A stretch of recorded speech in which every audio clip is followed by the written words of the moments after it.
Daphné. Pourquoi lire ou relire Daphné? Je me suis posé la question et puis j'ai trouvé deux réponses. La première, c'est que Daphné, c'est quelqu'un de drôle. Donc c'est chouette parce qu'on peut lire et puis sourire en même temps.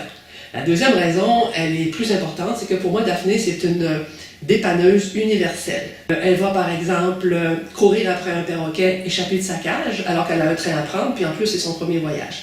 En plein hiver, elle va déposer dans la neige, à chaque mois, du café et des biscuits pour le pauvre Maurice qui vient relever les compteurs électriques. Elle va aussi faire la quête dans la rue pour un danseur indien.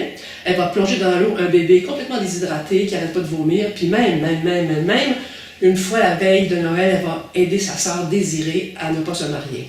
Bon, ceux qui connaissent un petit peu Daphné, ils savent qu'entre Désirée puis elle, c'est pas la joie. Sauf que là, Daphné, elle trouve que sa sœur est vraiment trop jeune pour se marier. Bon, évidemment, ça marche pas à tout coup.